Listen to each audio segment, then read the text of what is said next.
the elevator scene over Lee's head to try and get the schedule. The goddamn movie. What's that? This movie fucking sucks. What? He's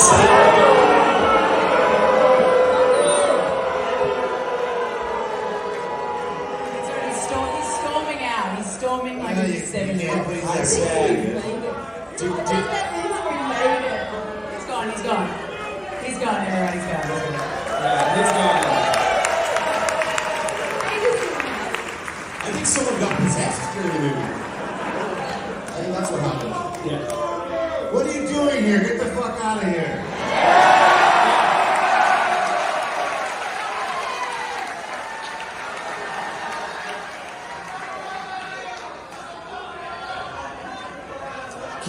Keep Austin weird, right? There was no alcohol involved in that whatsoever.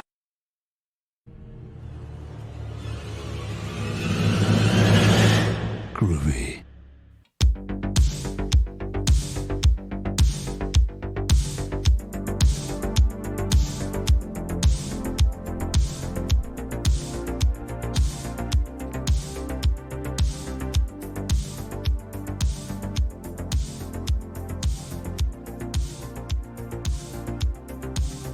Hello.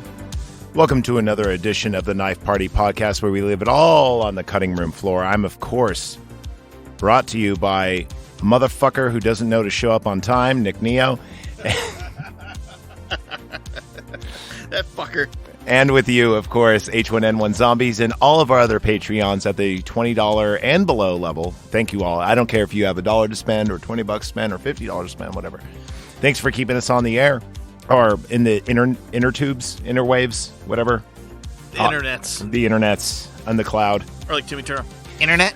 Yeah, so, just real quick on that. For $1, you can join the party. You get every show early and often and commercial-free besides my live reads. And right now, we're about a month ahead.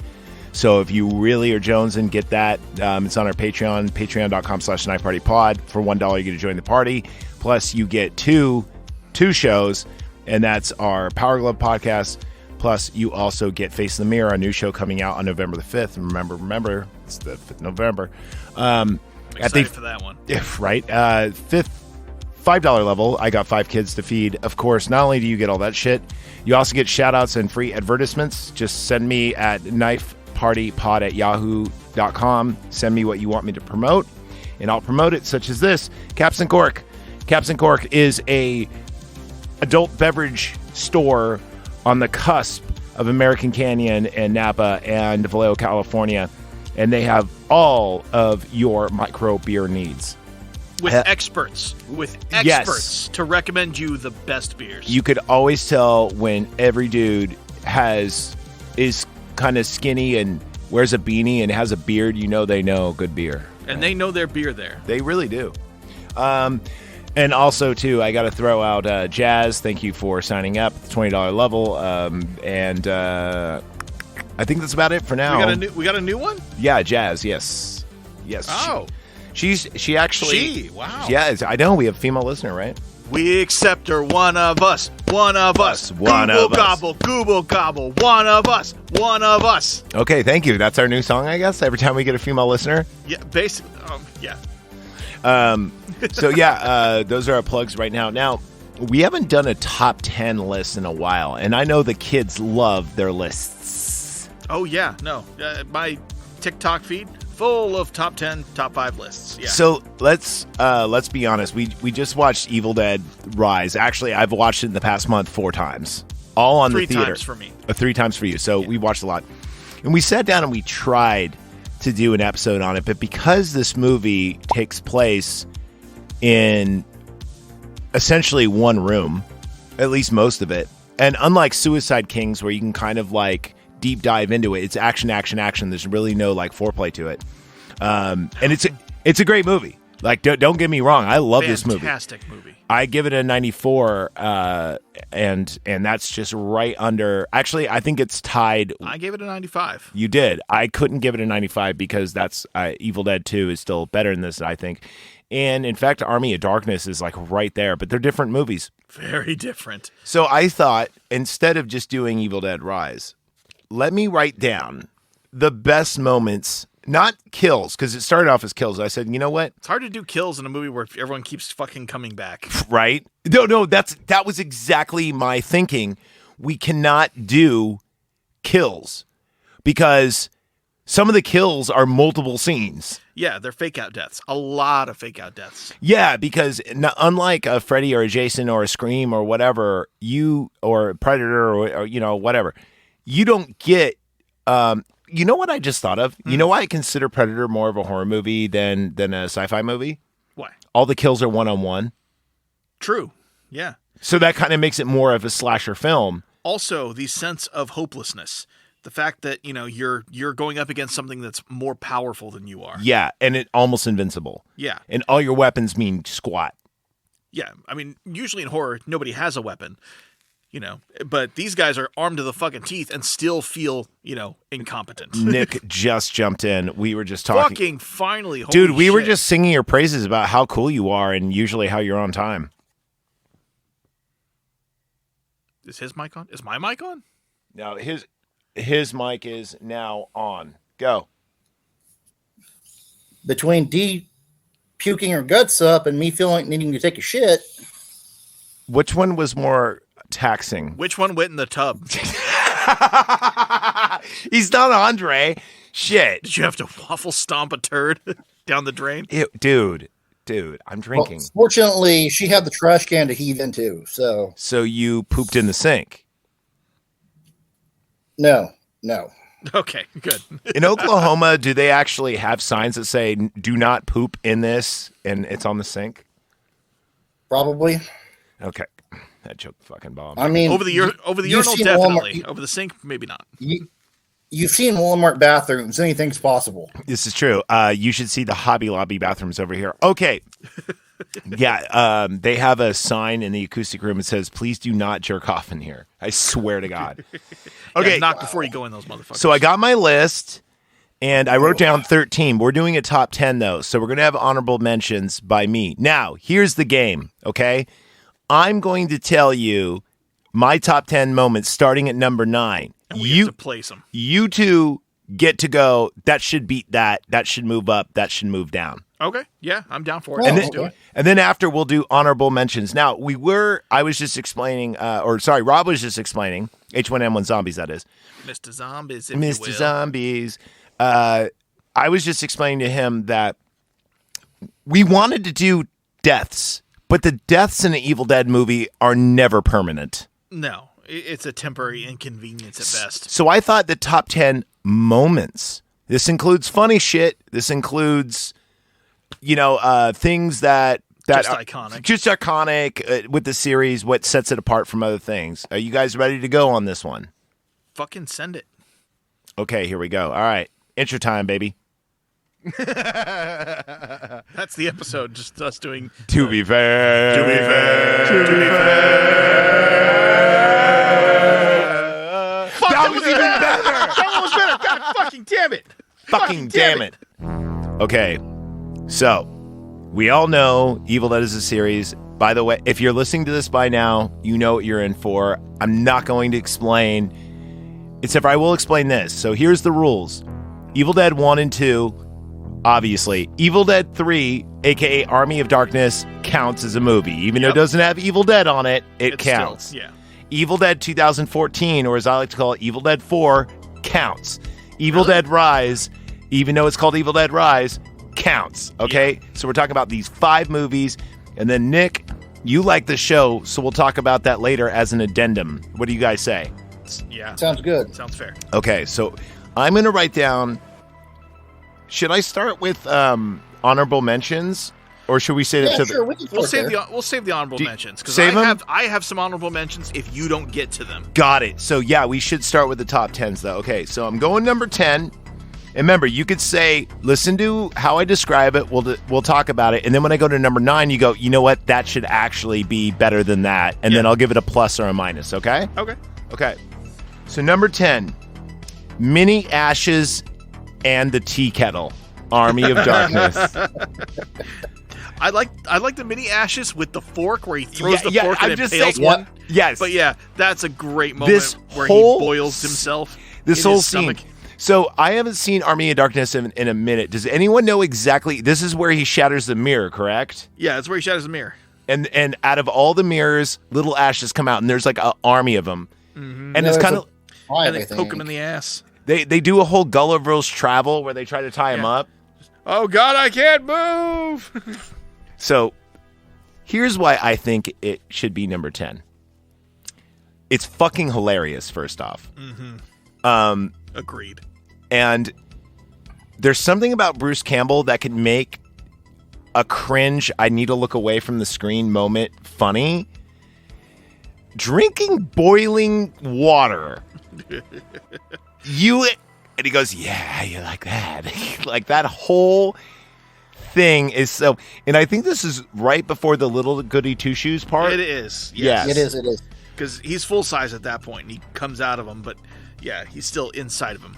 Now, He boils the water. I noticed when I was writing this list that Army in Darkness had so many great moments. I had to cut some out because Yeah. because I mean, really, we could just talk about Army of Darkness, but I wanted to like kind of say why these movies are great. First off, we talked about what we watched first when we did number 2. You weren't here, Neo, but we did with the other ones. Where would you? Okay, I'm going to start round robin. Let's go zombies. What are your favorite Evil Dead moments? Or sorry, not moments, but movies. Without thinking about it, what order would it be from 1 to 5? Don't even think about it. Just spit it out. Number 1 is going to be Evil Dead Rise. Number 2 is going to be Evil Dead 2. Number 3 is going to be Army of Darkness. Number 4 is going to be the OG. And the 2014 is going to be in last place. Not that it's bad. They're good. There's no wrong There's answer. no bad There is one. no wrong answer here. Yeah, but just like I in said, order. Evil Dead is the only series that has 5 movies that none of them suck. No. How about you, Nick? Where would you place yours? Don't think about it. Just spit it. The last time I saw the remake, which I'm going to say the remake, was when it was in theaters. And it's been a really goddamn long time since I've seen the OG. So I'm going to put them in 4 and 5. Okay. Just because it's been too long. Okay. And in order for the other 3, it'll be Rise to Army. Okay, Rise to Army. God, okay, so I'm You're putting outvoted Army here. number 1?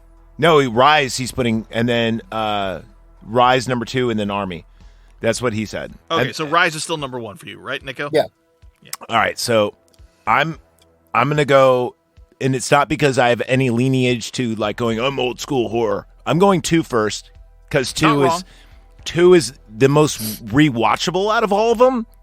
That's my number 2, so yeah, I'm cool with it. I'm going that. I just watched Rise a bunch, and it is really great. But it's going to take the number 3 slot because Bitch. Army of Darkness is so goddamn good. It has to be number 2. It's good, but it's camp. It's What is great horror? Camp. yeah. Then I'm going 14, and lastly, I'm putting number 1. Here's why. Number 2 did everything number 1 did better, except for a couple of things, which we'll get into. You know what? You're right, and I'm going to flip my 4 and 5. You're right. 2014, and then number 1 last. And you don't have to say, I like number 1 the best to be cool. Dude, I get it. Number 1's great. And for its budget, it's probably the best movie ever made as a horror movie for its budget. Yes, I agree with that. Night of the Living Dead might beat it, but no, that's about actually, it. no, lower budget than Night of the Living Dead. It has a lower budget. Wow. Well, okay. what's Night of the Living Dead, though? 68, the only one. Yeah, Original. yeah. The 94 didn't We're fucking not. We're happen. not talking about the Tom Savini one. Okay, so that was number 10. Now it's up against number 9. And number 9, let me look at my things, is the tree sexual assault in number Ooh, 1. No, that one gets lowered. That one's hard to watch. Yeah, but I'm saying as a moment of, oh shit, this has never been done in a movie. So anyway, For pure shock value, you get that. I agree it should be on this list, but I would put it below the mini ashes. let's just put it this way. Evil Dead is kind of known for its tree rapes. It has 3, right? It has this one. It has the one with Maya and Evil Dead Rise, which I think is really good. 2014. Or 2014, rather, sorry. Yeah. And also you have Bobby Joe getting raped, too. Well, it's implied. but Well, it doesn't Bobby show. Joe more got smacked into the tree. Yeah, but she got Yeah. split apart. Not. Yeah, and it goes underneath her eyes and shit. Yeah, I liked hers better than I liked the one from the original, so I'm going to say drop this one to 10. How say you, Neo? Yeah, I agree. Boom. Okay, so this is now magically number 10. Yep. And this is moving up in the rankings. Mm-hmm. Okay. You know what? I'm cool with it. I'm cool with it, but at the same time, once again, 2 did it, and they did it better. the reason why I picked this, though, is because, again... No, it's iconic. And it's never happened in a movie before or since. Well, so. Unless it's another Evil Dead. Okay, now we're going to get into some nitty-gritty, because now we're going to get into some dark shit that we can talk a lot about. You got another evil cousin over there. I do. Mind if I? Thank you. Yeah, of course. I mean, we're talking Evil Dead cousins. Duncan. Bridget Eats Glass. Ooh, that's a Evil fucking Dead great Rise. one. Yeah. Here's I okay. cringed. Go. No. Okay, Go. yeah. So, as a former EMT, there are very few things that give me the heebie-jeebies anymore. That one did it for me. Me too. Swallowing glass and watching it poke through her neck, lacerate a little bit, and then go back in and down her throat. I will give Evil Dead Rise. God. I will give Evil Dead Rise 3 things. No, not 3 things. Sorry. I'll give Evil Dead Rise 3 moments where I was like, I can't look away because I'm a pussy and I have to keep looking up and I have to scream. This is one of them. This is also I know another one. This also has the cheese grater in it. Yep. There's a reason my wife calls Evil Dead Rise the cheese grater movie. So this scene starts off where Bridget's already been tattooed in the face by her mom, which is still still but not as bad as the glass. Not as bad as this. And then she lights the stove. It's a gas stove to look and use like a first aid kit. And she knows it spreads apart. We cut away from her. And then we cut back to her. We cut to Beth, and then we go back to Bridget. She throws up the and bugs. You just hear, she throws up the bugs. We see the Necronomicon open up the Kraken picture of the girl like with tentacles coming out. And she's throwing up, and she's bleeding out of her nose and her eyes, and it's this like viscous, very, very old dead blood kind of thing. Looks like what Dracula did when he goes, "Drink me." And she starts, when she drinks the water, she doesn't spit out liquid. She spits off like carinous insects and such. Mm-hmm. Okay, looks like insects and motor oil. Yeah, exactly. And then we kind of cut away from her again, and the next time we see her, she is perched on the sink in the corner of where the sink meets the counter, in like a full wide squat. Yes, very unnatural looking. We hear this noise, and it's amplified, especially when you saw it in the theater. Like you could hear that, the crunch. And then she turns Resident Evil status, but she turns to the right. It would have been scary if she turned to the left. It would have been. She turns to the right and she goes, "I have to eat this to make the buggies go away." Yeah. I have to eat this, or I have to kill all the creepy crawlies go away. Creepy crawl. Yeah. Thank you. I have to kill all the creepy crawlies in my tummy. I don't like things creepy crawling in my tummy. Now she's drinking. Beth? She's drinking out of a 16-ounce Bordeaux glass, and she's crunching the glass. Now we know this is sugar glass, clearly. Right. My brain knows that, but my body. But still the goes, sound. Oh God. But the sound effects told your brain different, because they did a great job on Foley in this movie. Swallowing was awful. Like her mouth is already cut up. Yeah. It's already really bad, and she swallows, and you see it like where it just pokes a little bit. And after this, she then attacks with a cheese grater. And this is in the same scene where I'm like, ah! Oh, so we're combining the cheese grater scene with the glass scene? Well, it is. It is. It is the same scene. Okay, whatever your next scene is, I'm going to say bump it up over that. What do you think, Neo? Let's hear the next scene. Hold on, but let's say this. We got to hear the third part. You're right. We got to hear the. But here's this: does Minnie Ashes beat the glass scene? Fuck no. No. We got to hear the third part. Yeah, we got to hear the next one. So go to the next one up, and then we'll see if No. We're doing like a March Madness thing. Oh, okay. Well, so I it's know going you head said to head. there were 3 scenes. I'm sorry. So you said there were 3 scenes that really did it for you. The cheese grater. We'll get to that. They might be on the list. Yeah, we'll get to them.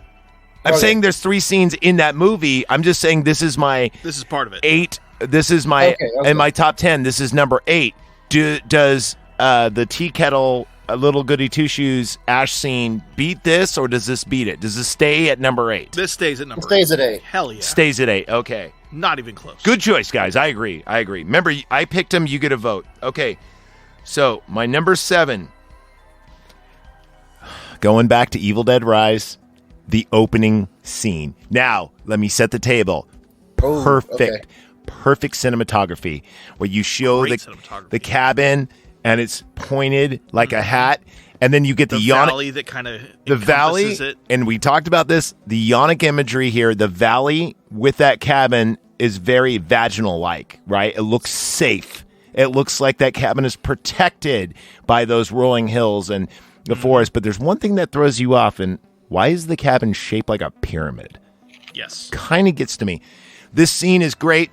We see there's a girl and a guy, and they're together. The dude's flying around a drone, and the girl's reading she's got headphones on or something, and they kind of have a quick back and forth. And it turns out that this is the boyfriend of her friend, and her friend's sick, and she's like, "Well, what's wrong?" And then he says, "I don't know. She's sick or something. I gave her a clonazepam to sleep it off, right?" So, okay, there you go. So she checks in on her, and she is like hung over looking, where she's like taking up most of the bed. And then her friend sits down, and she goes, "You really fucked me over on this one. You said there was going to be people here and everything else, and now you're just like here passed out, and your boyfriend's being just like a dude playing with his drone. After I finish this book." Real hard third wheeling. Yeah, exactly. After I finish this, or maybe she was trying to convince her, or he was trying to convince something else to happen. So she's like, if I finish this chapter or whatever, and you're not out of bed, I'm bouncing. Or if someone comes over, and then as she reads the book, her friend jumps up. Oh yeah, tell me about Wuthering Heights. You had some comments on this last time. I don't remember exactly. You said that I remember it's pretentious. You said it's like flowers in the attic, no. You said it was Catcher in the Rye for girls. Yeah, that's what I remember somebody saying about it, and I'm like, yeah, that fits, because everybody I've met who's read it, it's the same. It's like the same girls that read Wuthering Heights are the same guys that read Catcher in the Rye. They think they're fucking intellectuals, and they're just pretentious as fuck.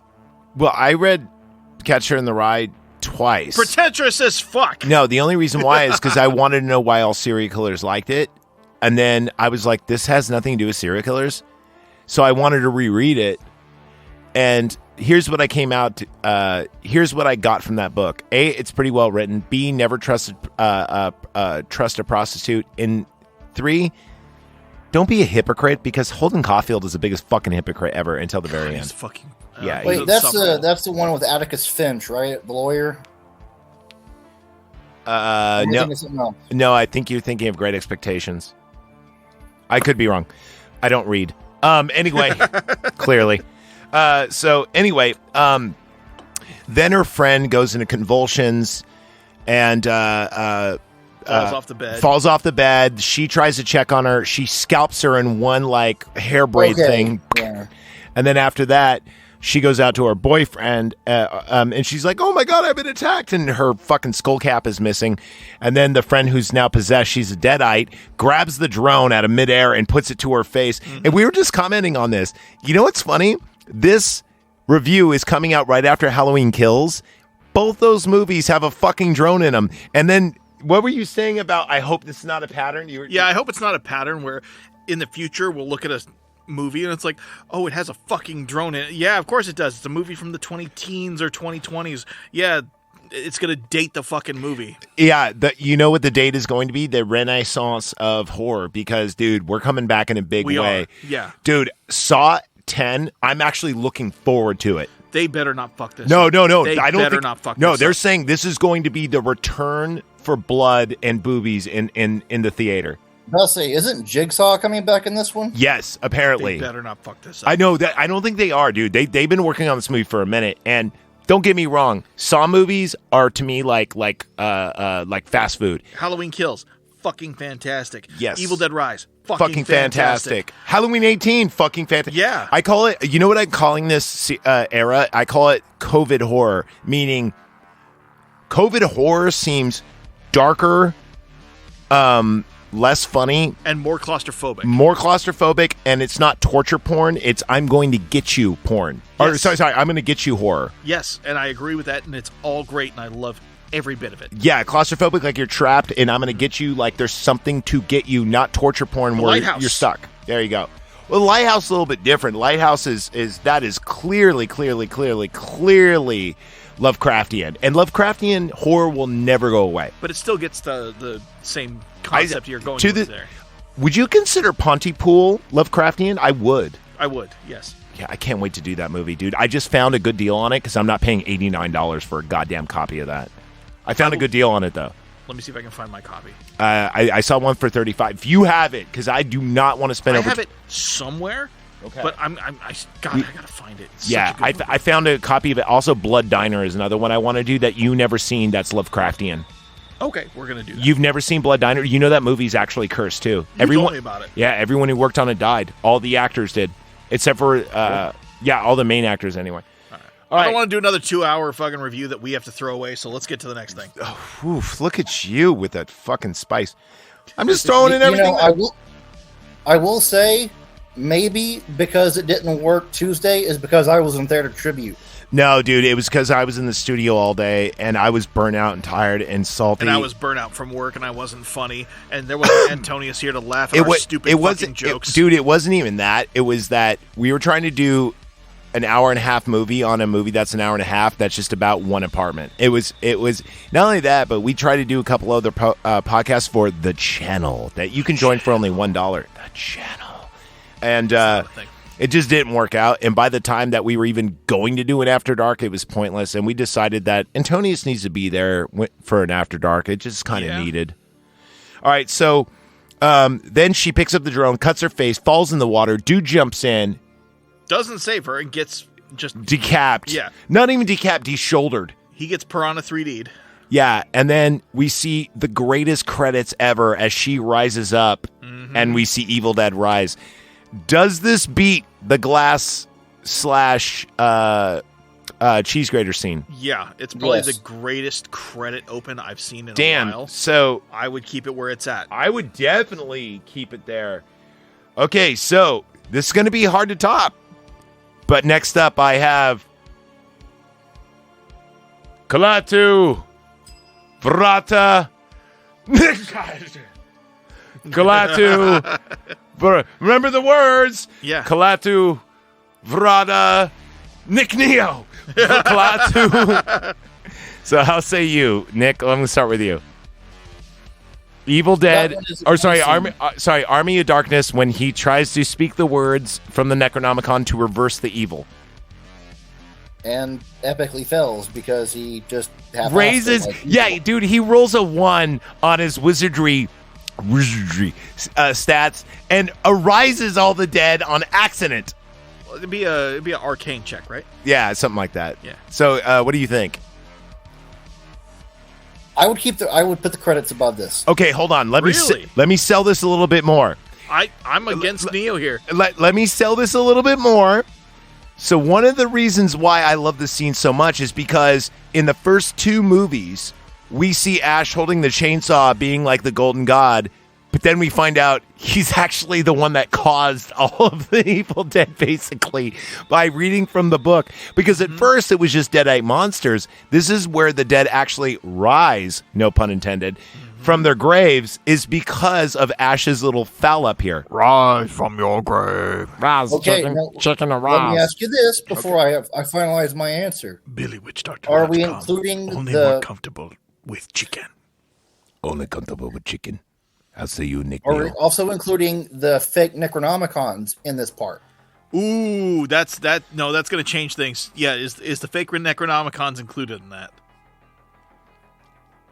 I mean, everything in the scene. Okay, so the fake Necronomicons are in. Yeah, yes. If they're in, then this beats. It stays where it is. Yeah, if the fake Necronomicons are in there, it beats. Not only that, Army of Darkness does the very, very hard juggling of taking a horror movie, making it PG-3, kind of kid-friendly. And funny. And scary. I think it's still got a hard R rating, But you could tell they were going for, we want to have a PG-13 to the point where they made comic books for kids, not adults. When I say good camp, this is the kind of stuff I'm talking about. Where he gets up there and he's like, Klaatu, Verada. Okay, Yeah. I said the words. Yeah, so I'm going to say this stays, especially if we get the false Necronomicons, the mimics or whatever, that suck him in and fuck up his face and bite his fingers. Yeah, that scene. So this is staying at number 6. I'm going to keep it at number 6. So I've been picking pretty, except for the tree one. Yeah, you've been pretty good. Okay, so now we're going to number 5. This is where we get to our finalists here. This is important. And I think everyone can acknowledge this, especially because I'm thinking about making a Knife Party t-shirt that has this saying on it. The opening of Army of Darkness. This is my boomstick! Boomstick? So here goes the thing. At the end of number 2, Ash is transported to the medieval times. We don't know exactly when. And he's surrounded. 1300s. Yeah, he's surrounded by a bunch of like knights that are about to kill him. And then like a Deadite appears as like kind of like a dragon wyvern kind of thing. Kind of like a manticore, if you will. Looks like the things from fucking Van Helsing, There you go. but less hot. And he fires his double barrel, kills it in one shot, and then they go, hail, hail, and they start worshiping him. Now, in Army of Darkness, which came out quite a bit later, They change it. they change it a little bit. But they start honoring him instead of him going, like, no, because he realizes he's the one. They kind of switch it up a little bit to where he's a reluctant hero, but enjoying the grapes and the women and everything else at first, right? So I really like this. After they thought that he was one of Eric the Red's men. Yeah, they Yes. did. Yes. Speak on it real quick, YP, because this scene, I just have to say, boomstick, go, and you guys should be able to cover 5 minutes. Yeah, so this is right as he's coming out of the pit where he's, kind of showing that he's a badass. And he comes out and he's like, all right, listen here, does he call them primates? Or? Primitive suckheads. Yeah, he's like, yeah, you fucking primitives. This is my boomstick. And they all kind of shudder away from it. And he's basically going out and be like, who wants some? And he's kind of challenging people. The guy who was whipping him. The prince who's kind of in charge here draws a sword on him and he shoots the sword and breaks it in half. And he just has like this badass moment of, listen, fuckers, I'm the main character. And they all kind of go with it, and it's kind of sets him up to be the chosen one that the wise man claimed that he was. So I think it's a great scene, probably the most iconic, probably the most quotable. What do you think, Neo? Oh yeah, definitely. Not to mention, he did a sales pitch for the shotgun for S-Mart. I forgot about that. The sales pitch for the shotgun. He's like, this is a Remington 12 gauge Exactly. side by side. He actually puts the model in there and he's like, buy smart. Buy S-Mart. And they all kind of just, okay, we're going to buy from S-Mart. What the fuck is that? Another thing I like about this is I had a couple of weird DMs when I was like first playing Dungeons & Dragons when I was like 11, 12. And one of the characters found an old gun and didn't know what it was, but considered it a holy relic. And he was a cleric and just had it, and he didn't know how to shoot it because he didn't figure out the safety. It was like an automatic weapon, and I know that was inspired from this. Not only that, there's always the saying: if you were to go back in time and show somebody a tablet or a lighter or whatever, you'd be their god. I think that's kind of why I like this too. It is so in a horror movie about zombies, demons, devils, skeletons, armies of darkness, and medieval like necromancer books that bring shit back to life. This is probably the most realistic thing. Oh yeah, and even by like the 1980s, a side-by-side 12 gauge sawed-off is not the most advanced thing on the planet.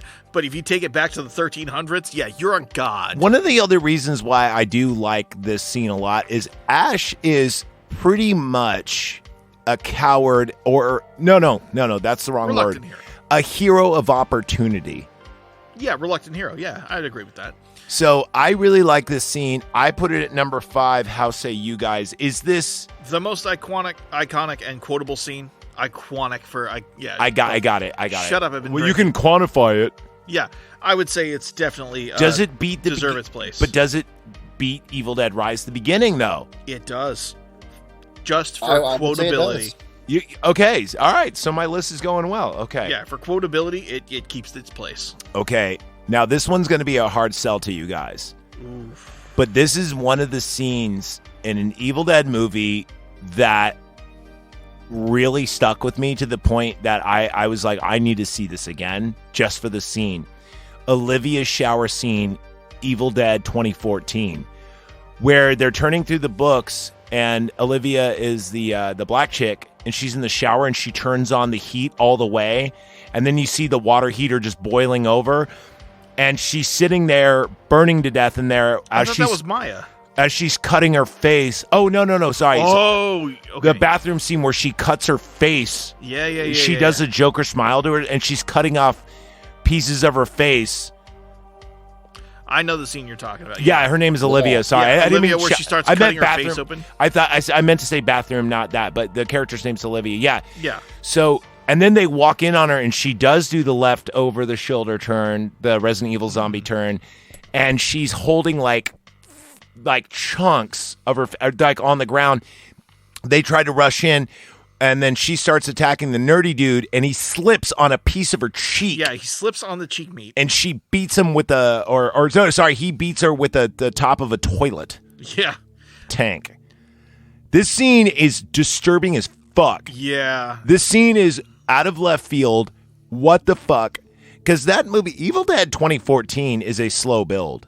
It's not like It is. Evil Dead Rise, where it's like, oh, we know what we're in for. It's more of a recreation of the original. Here's which the it's shitty designed to be. The only shitty thing I hate about Evil Dead 14 is it's so good, but it's in a series that's so great. Yeah.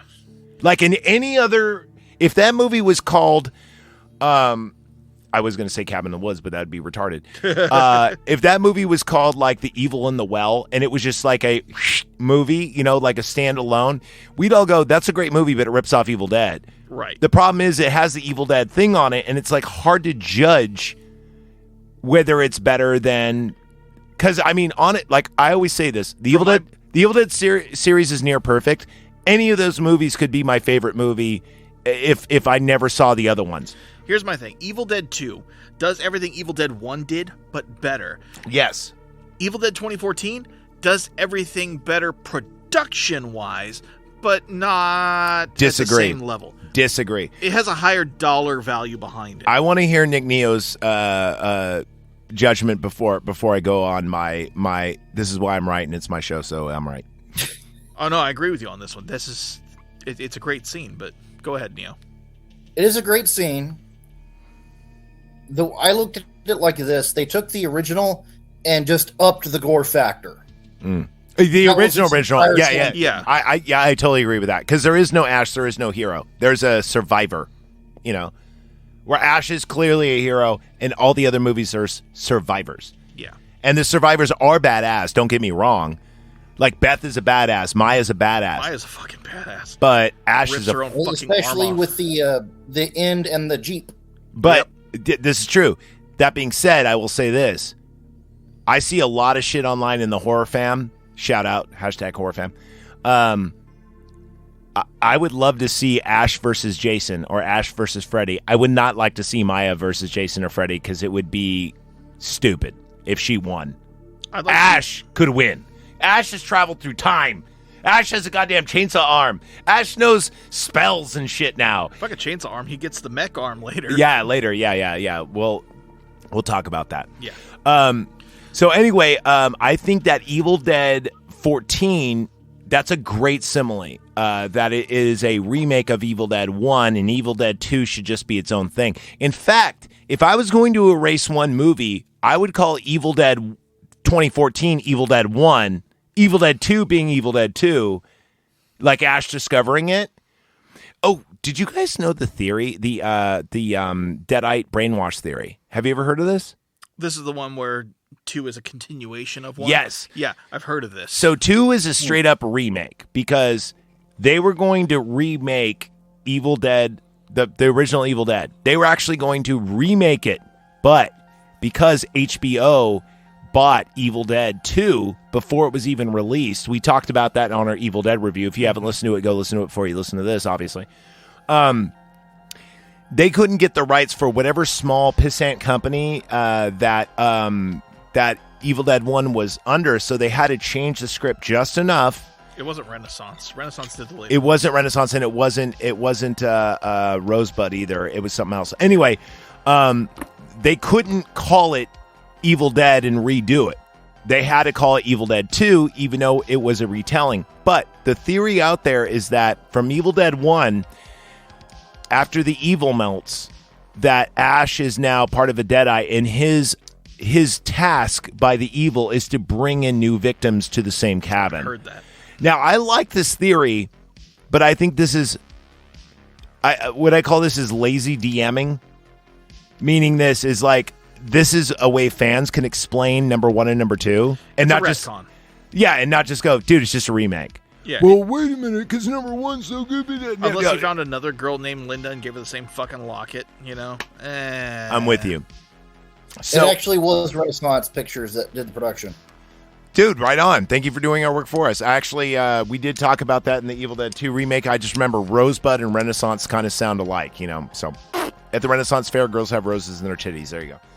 So, where do we move this? Does the cutting off her own face Olivia scene beat Boomstick?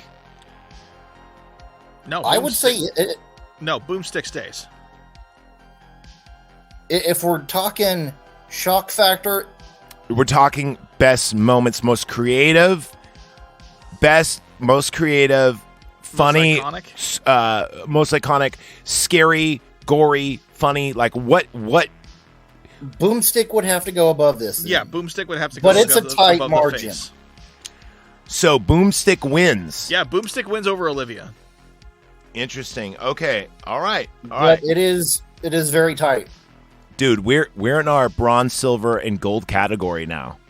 This is where Boomstick might carry. You think Boomstick's going to carry? It might carry. It might. We'll see what you picked. Number 3, Farewell to Arms, a.k.a. Ash's hand gets possessed. Ooh. Let me explain the scene, okay? So, Ash gets bitten by Linda's zombified body. Evil Dead 2, by the way. Evil Dead 2. Linda's soul is suffering hell. And then she bites down on him. And he has got a hand. He's flailing it around. It's hilarious. Epic flail. Epic flail. Line of the day. Okay. He goes to the woodshed, and he puts her head in there. He cranks it down. And as she says that, he goes, "You're going down." And then he looks around, and he goes, "Wait. Knife of the day. It's a chainsaw." Chainsaw. And he goes, "Chainsaw." And the chainsaw's missing with the chalk outline. Her body comes in. They fight it off, and he fights her off with a crowbar. And then he cuts her head up. Now, that's not even the scene I'm talking about. No. That's the lead up to the scene. So now his hand gets all possessed, and you see a spider web go through, just like we were talking about. Well, if you watch any Evil Dead, that's how the evil gets you, is if it's a wound, it's kind of like a zombie thing, but it happens really quick. His hand starts attacking him. And there's a great 3-minute scene of Ash beating the shit out of himself. For real, by the way. Yeah. And here, all of his stunts, all those plates beating himself on the head with. And here's the thing, and I don't know, Neo, you probably heard this, but maybe a lot of our listeners didn't. Sam Raimi got sugar glass for those plates, but they ran out of money. So it's Sam Raimi. He had every other plate a sugar glass just to give him a break. Every other. God damn. So, well, not every other, but, like 6 out of the 10 would be sugar glass. Let's put it that way. That explains his face on some of them. Beats the shit out of himself, and they film it in such a great way. And then his hand starts going... Pulling himself to a knife to kill himself. And then he goes like...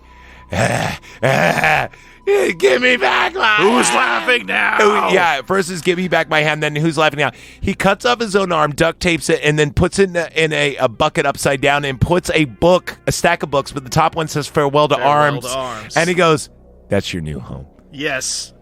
great scene. Does Boomstick beat Farewell to Arms? I would say yes.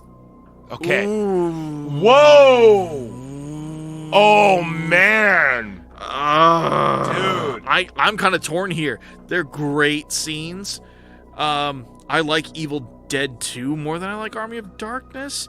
And this is one of those scenes. So you know what? I'm going to disagree with Nick Neo here. And I'm going to say Farewell to Arms beats. Dude, hold Boomstick. on real quick. I don't have a dog in this fight. They're great scenes, and we're at 3 and 4.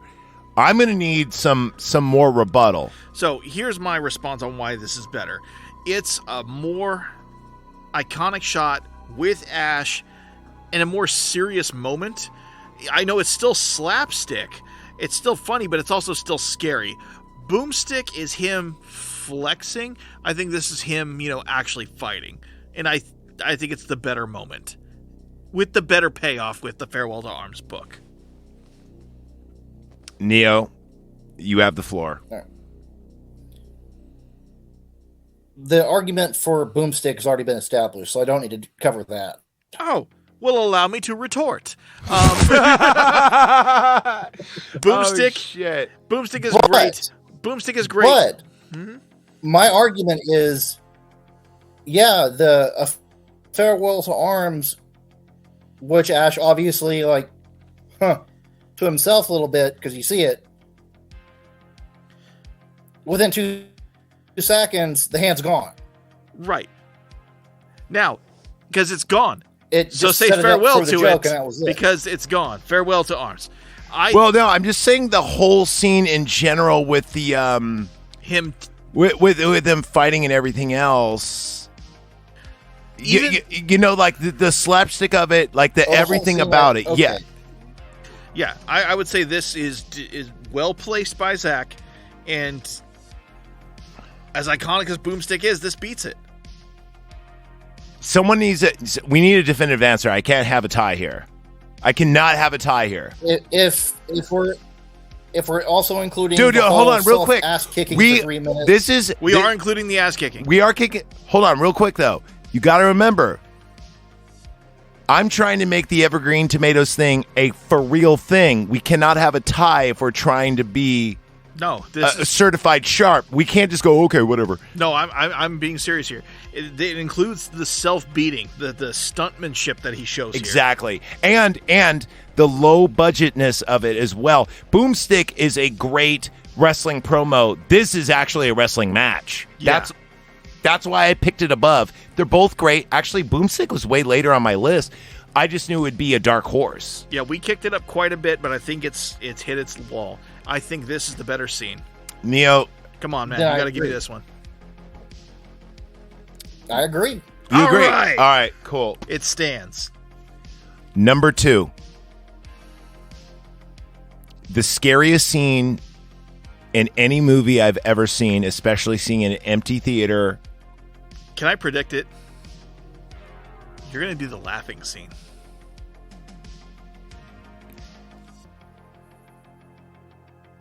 The people scene, Evil Dead Rise. The people scene. Oh, The peephole. Oh. The whole like, mommy and daddy, we're going to get Yes. back together. That whole Open up sequence. now. The whole sequence of her killing everybody while you're just watching through that peephole, the helplessness, the claustrophobia of being stuck in that room and looking outside and knowing that all hell is breaking loose and the only thing preventing that hell from getting in is a dresser and a little chain lock. And a little girl who wants her mommy back. Exactly. That scene. Nothing a big old hug and kiss won't fix. it. Exactly. And Open her up looking, now. dude, we even used that image in Yes. our shit, like in our in one of our shows. Oh, God. I say that's a solid number 2. I don't think any horror movie, including like Halloween Kills with the firemen and everything else, that scene is so brutal and so scary because you're watching it through a fucking peephole that's never been done in a horror movie. And Through the eyes of like a 7 or 8 year old. Yeah. Yeah. No. Yeah. This deserves its place. Well done. What do you think? and with Halloween, you get to see him take out the fireman. You use your imagination. This one, you just see body parts fly and But shit. with this one, you just see a body fly past the peephole and an arm go flying off and shit. Yeah. And her go blasting from And the then shotgun. And then the creepiest part of all, her sitting down, not even looking, Singing the lullaby, not even looking at the people until she looks through and she goes, "Oh, hello," knowing that she's being dude. And this when we talked, this was the scene of bargaining. When I said Evil Dead Rise is about, the stages of grief. Yes. And it's her wanting her mom back, hoping, okay, I know she killed all these people, but maybe she's better now. I want my mommy back. And yeah, as soon as that door opens and she grabs her by the throat and screams at her, it's a horrifying scene. Let's just jump on Evil Dead Rise real quick, because we did do a whole episode. It's not usable. It's not funny. It's halfway cringy. Antonius, come back. We miss you. No, we could do. I'm an illustrious podcaster. We could do a good show, but we both got two things from this. I got one thing: yonic imagery. Evil Dead Rise is all about the mother, meaning yes, I saw that. Yonic imagery is the opposite of phallic imagery. A lot of things in Evil Dead are circular or oval shaped. A lot. Like, if you rewatch that movie, after you said it, and yeah, the mother theme is throughout. It is a heavy, heavy, heavy mother theme. In fact, the tagline is "Mother knows best," or at least it was. But there's a lot of things with circular things, like vaginal-looking things, and there's a lot of mother to child references, not only with the acting, but just the imagery itself. Everything from Birth and Rebirth with the elevator scene. The elevator scene with the blood, all that shit, right? There's so much shit there. They even have a fucking ripoff of Aliens at the end. Get away from her, you bitch. Yep. Like when she comes with the chainsaw to save the girl. There's so much there. And now I got something very I was different. just about to goddamn fucking introduce I know. it. Thank you for stepping on my shit. It's called a segue. It's called a White warm people handoff. are great at segues, but not you, because you're Hawaiian. I'm not Hawaiian. I'm a Beaner Schnitzel. I'm half Mexican, half German. Anyway, so Hey, beans and sausage are fucking fantastic, though. Aren't they? They are. God, they're so good. Anyhow, so yeah, what I got from the movie was the stages of grief of like losing a parent. Some of the things I got were the stages of grief themselves, of denial, of, I can't believe, she's dead. I can't believe I'm never going to speak to you again. Going into anger, where she tells her, "I'm not a fucking groupie, you psycho bitch." Into bargaining, where the little daughter is like, "Please, our mom, you're better, right? I want to let you in." And the whole Bethy Boo. Yeah, Bethy Boo. And then she goes, "Only my sister, you're going to fail just like a mother." Yep.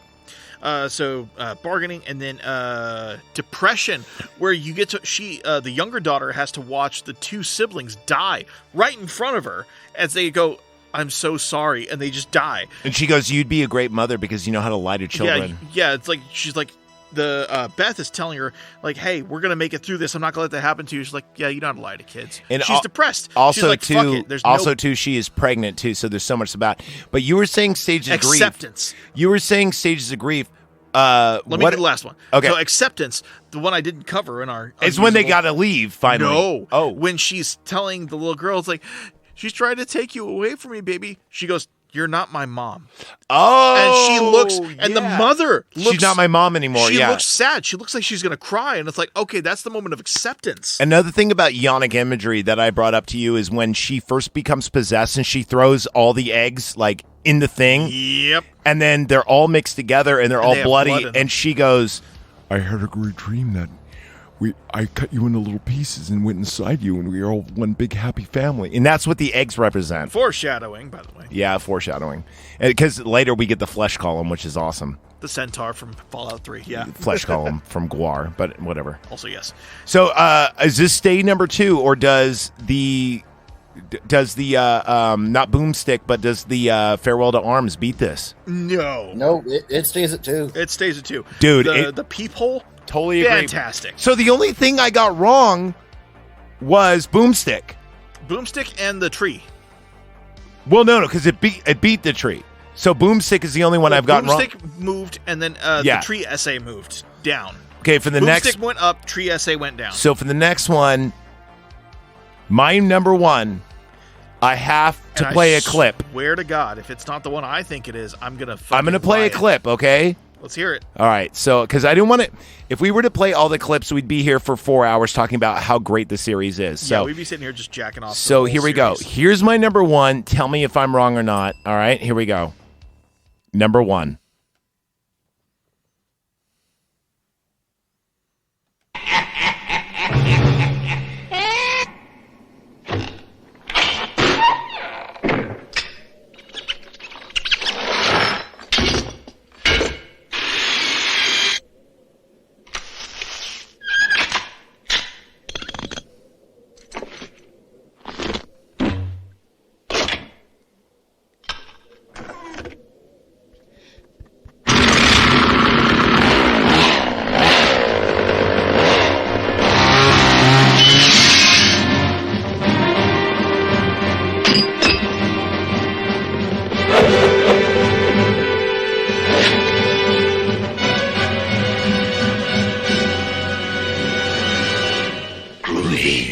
Okay, does anything can that be beaten? Yes. So here we go. Honorable mention. Whoa, no. One. Oh, stop the mic.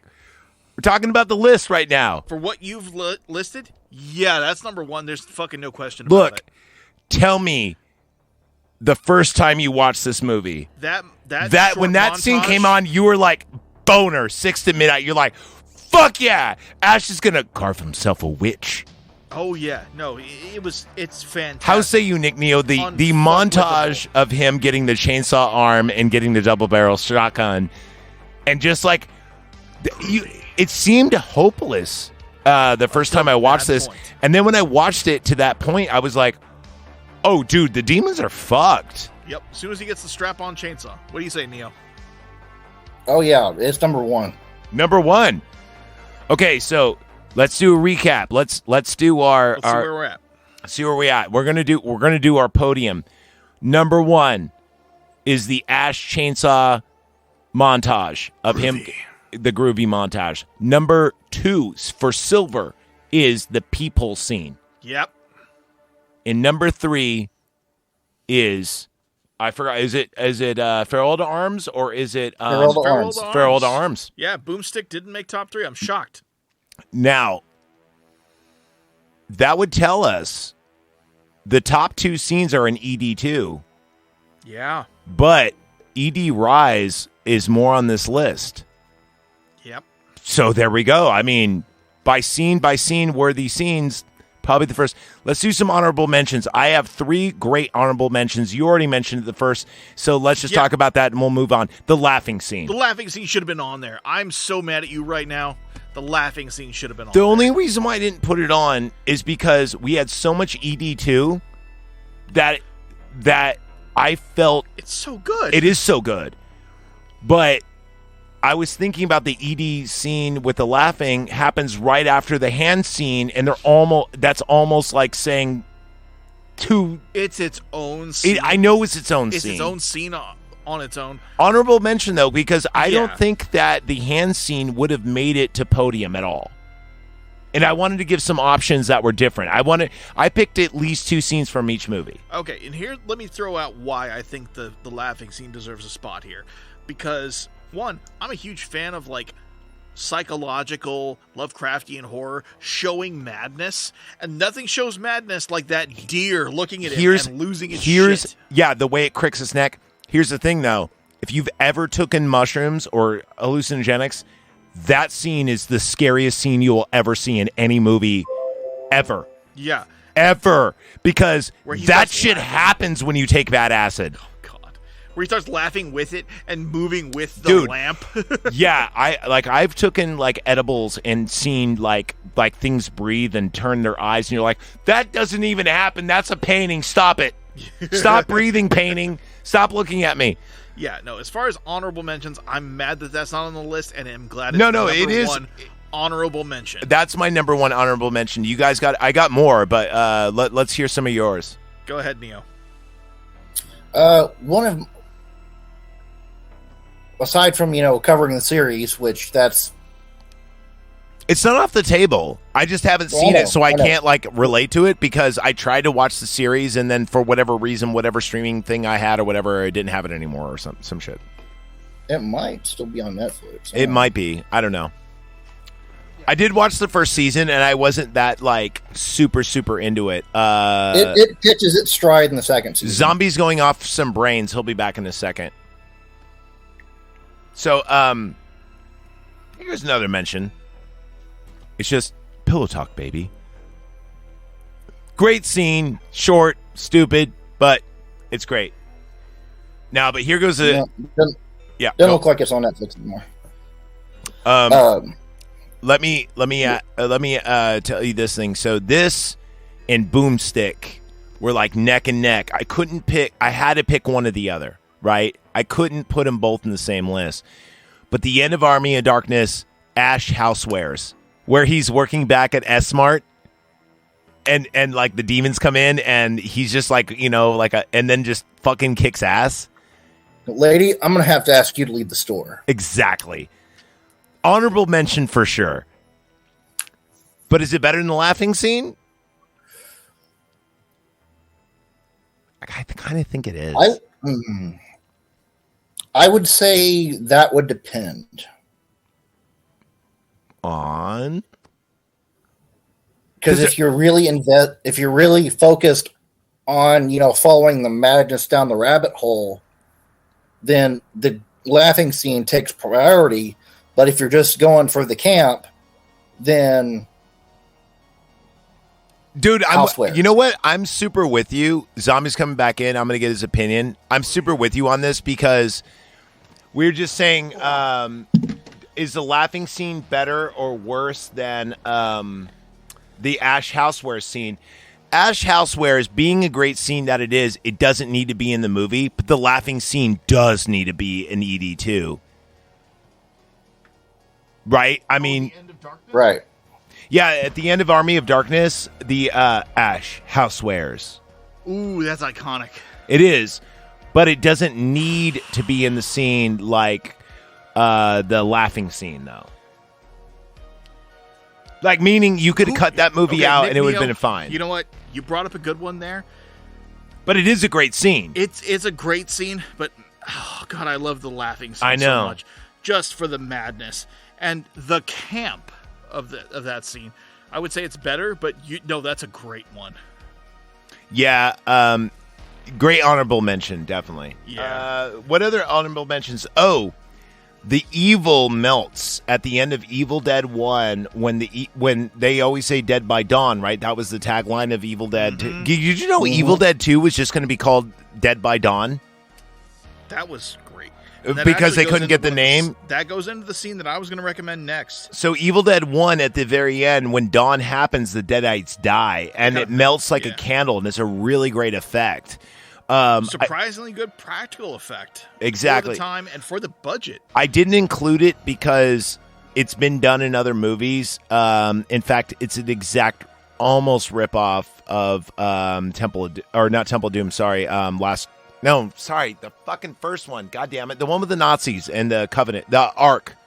Lost Ark. Raiders of the Lost Ark. It's exactly a ripoff. Raiders. It's Raiders, the ending of Raiders, but instead of Nazis, it's a demon.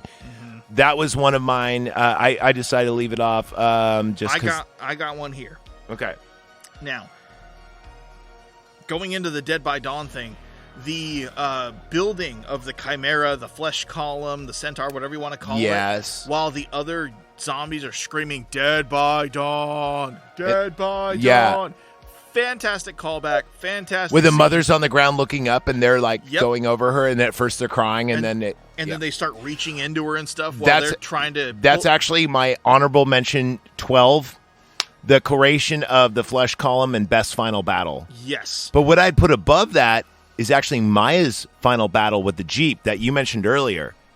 Okay, and let me jump on the Flesh Column one. Okay. It reminded me of something else. It's a great scene. Aliens. No. What? Go with me on this. You ready? I'm with you. I'm on board. I'm in the passenger seat. The last part of the last act of any Resident Evil game. It felt like the end of a tyrant. You're fighting some kind of tyrant. Or like William Birkin with the G virus, and like he's coming for you in the train.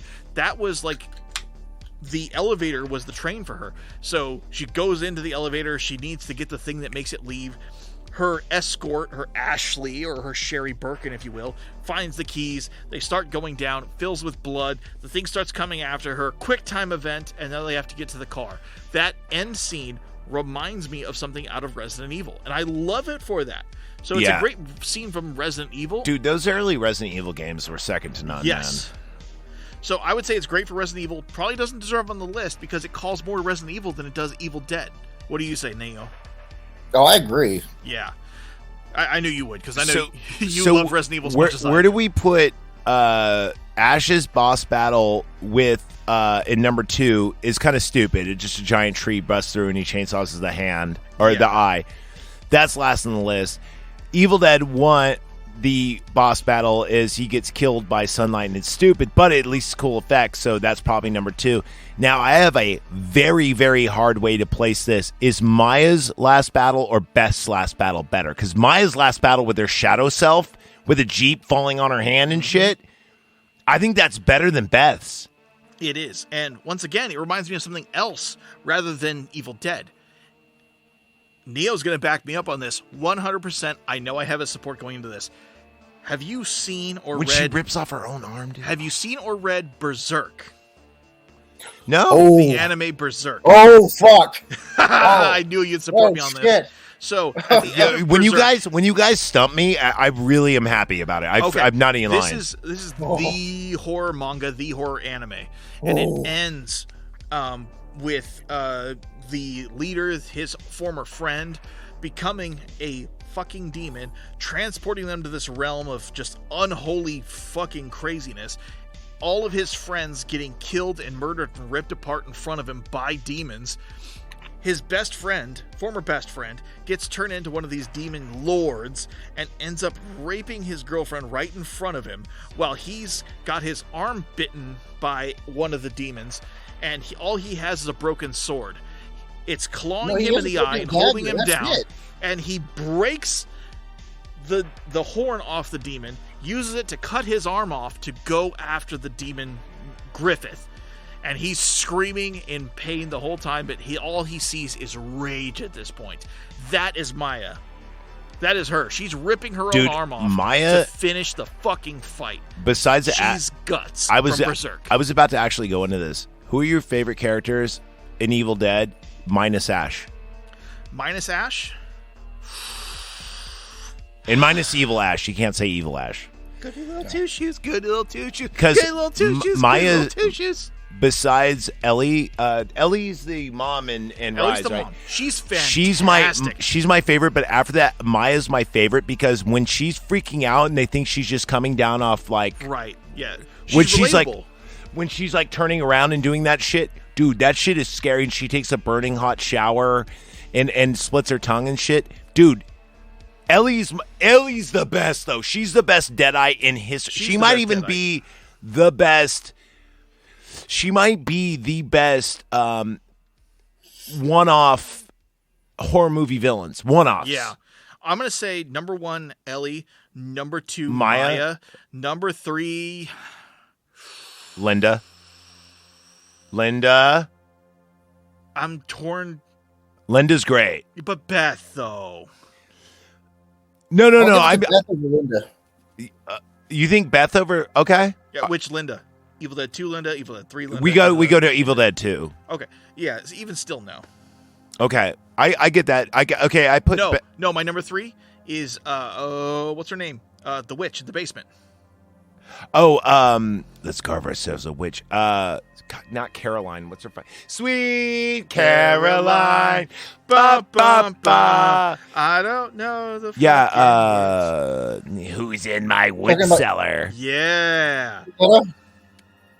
Cordelia? No. Claudia? No. She's got an old name like that, like Maud or something. No, it starts with an H. Henrietta. Thank you. So Henrietta number 3. Okay. Her Dead by Dawn, or no, her not Dead by Dawn. Her I'll suck out your soul. I'll swallow your soul. Yeah. What's up, boy? It's me, Meatwad. You know what I'm saying? You turned it into Meatwad now. I did. What's up, boy? I swallow your soul. Is that going to be our next thing to Hoodcast? You're going to do Henrietta Meatwad? Hey, this is Henry Meatwad. You know what I'm saying? Suck out your soul. Yeah, swallow your soul, bitch. Yeah. But Ellie's got to be my favorite after Ellie's Ash. fucking number one. I mean, she even made the cover for Christ's sake. But Yeah. then it's I'm sorry, the mental imagery of Shake with Necronomicon is just, I can't piece that together. dude, they had an episode of that. It was a T-shirt though. It was Shake got a T-shirt from a mummy, and then Shake got it. Curse. Surf turf. Remember the Brood Witch? Eat the tomatoes; they're good. No, I don't really like stun-tied tomatoes. They're good. And then he eats them, and he goes to hell. And it's like, I put my skulls in the window, and Oh, Jerry? Yeah, he's cool, man. He's cool, man. You just gotta talk to him a little bit. It's like, and then he's really like, cool? Hell no, that son of a bitch had sex. exactly. I think I'm gonna play us out with that. All right, so Neo, you are very well versed in the show. I've only seen a few episodes. I've seen none of it. What's some cool shit that we should actually participate in the shows? And keep in mind, I've only seen halfway through season 1. Sell us on the show. Sell it. Okay. It takes place, and that's our episode, everybody. I'm kidding. I'm fucking with you. Jesus. Sorry, go ahead. So we're doing the Washington stuff. Okay. Just kind of cut you off mid-sentence. No, go ahead. No, you're good. We're waiting. It takes place like 20 years after Army of Darkness. And he's all washed up. He lives in a trailer. He has a girdle. And Ash being Ash. Yes, and this is called Dead Air. Sorry.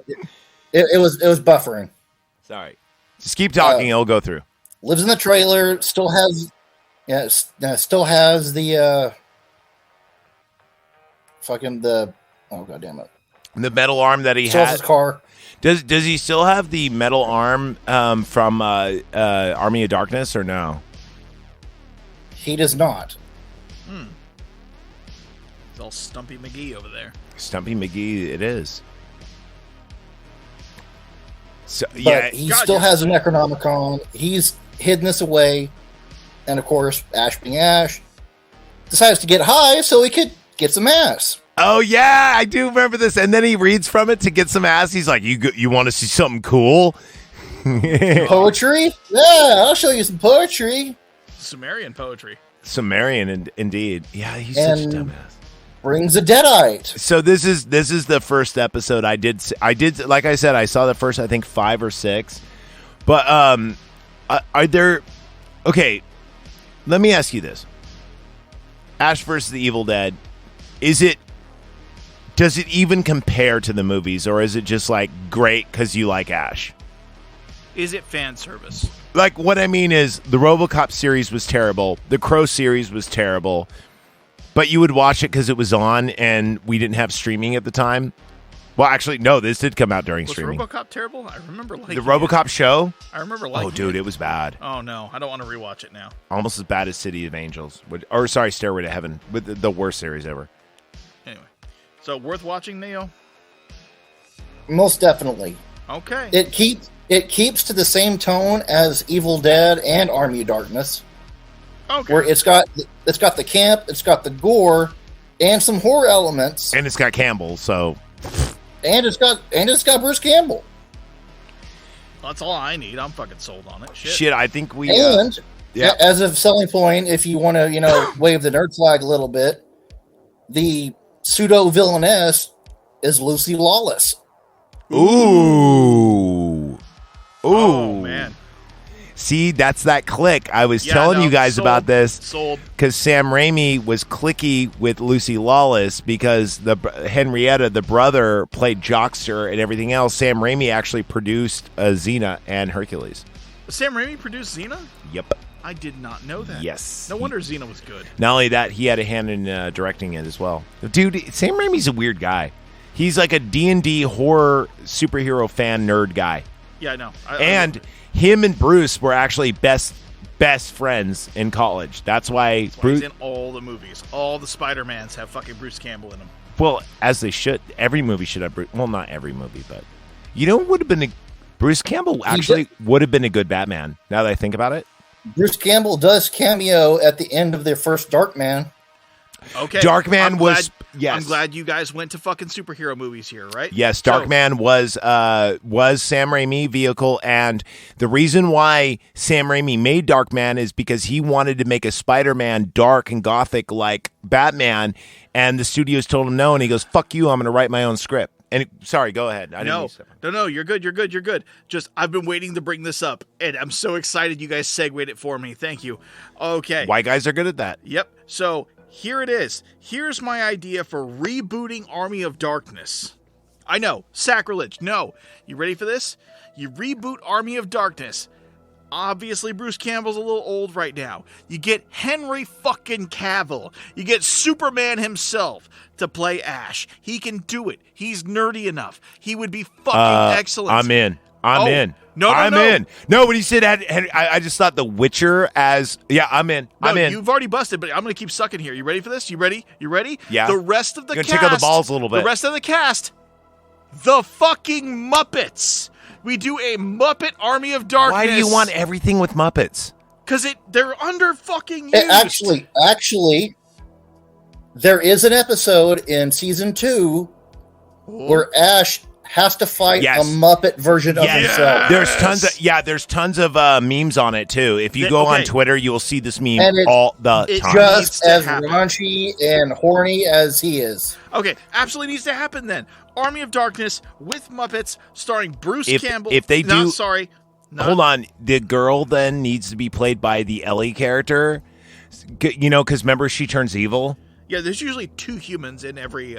No, but remember she plays like the love interest, and then she dies and then becomes evil. That should be Ellie. If we're going to fantasy book, so get then you know what? Ash should play evil Ash. Just have him play evil Ash.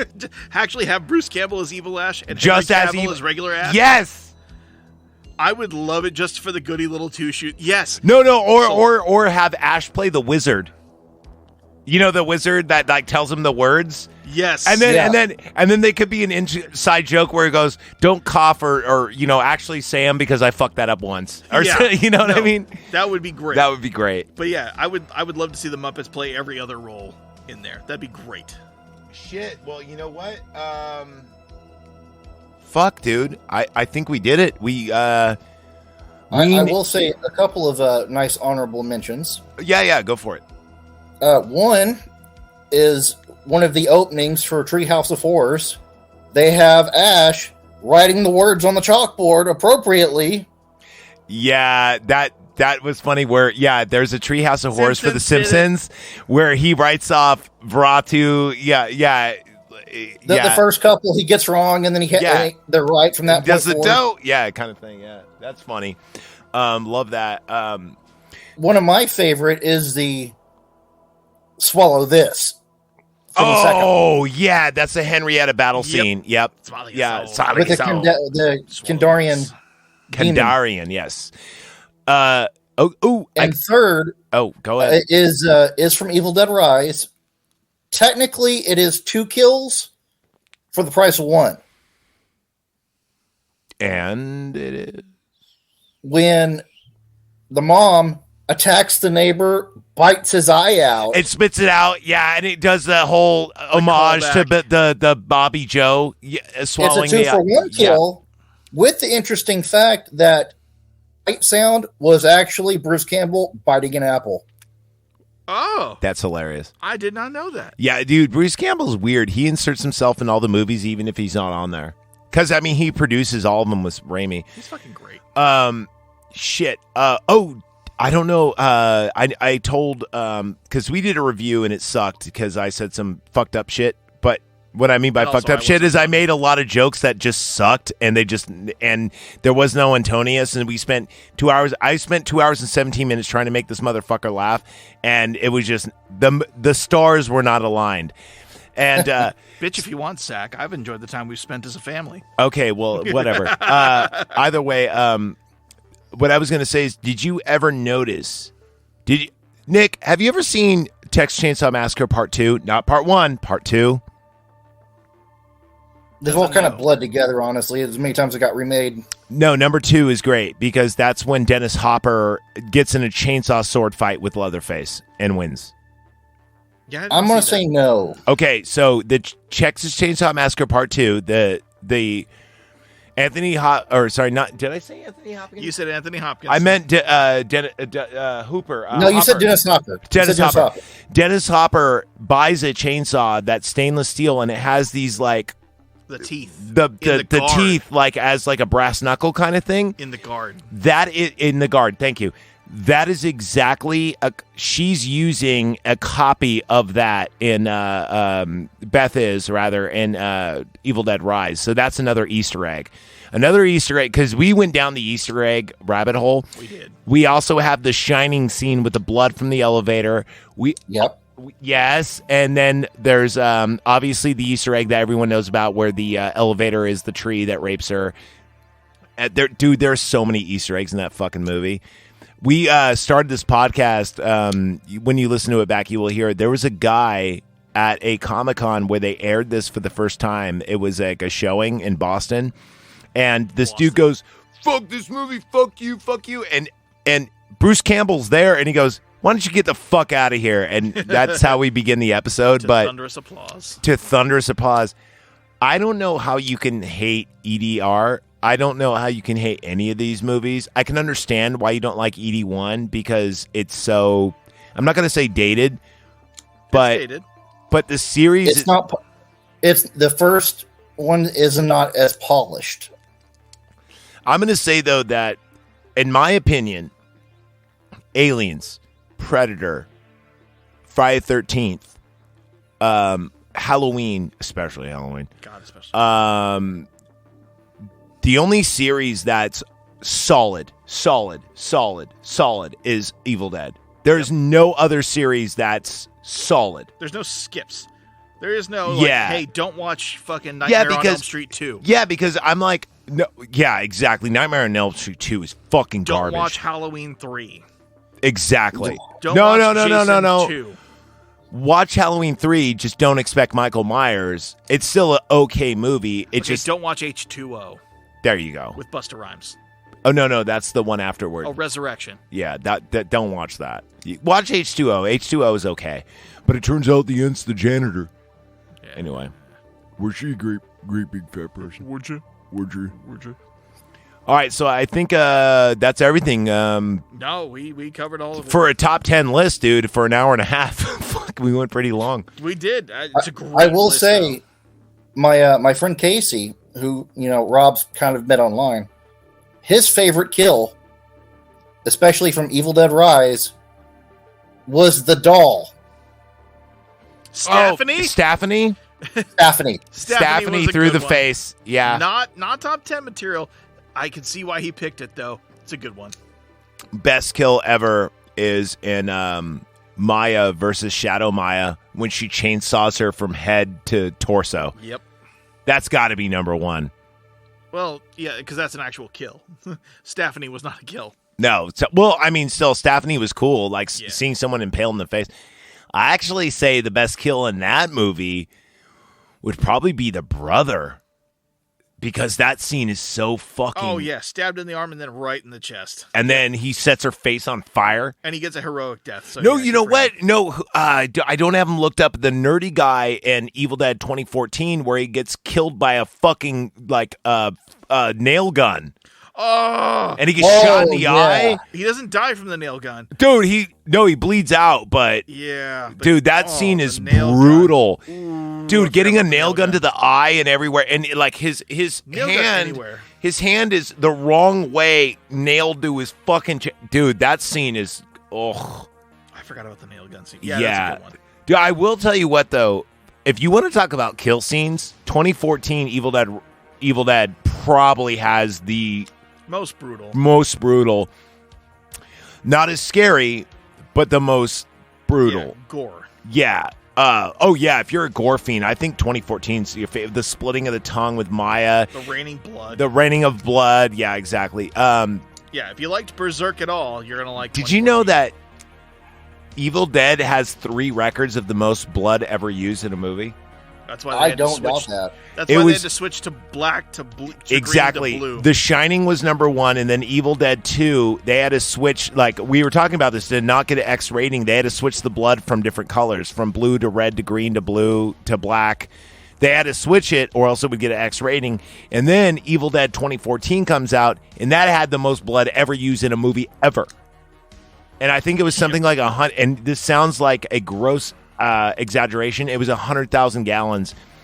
Then in Evil Dead Rise, there's a ton as well. I don't think it beat it, but with Definitely didn't beat it. but it was close.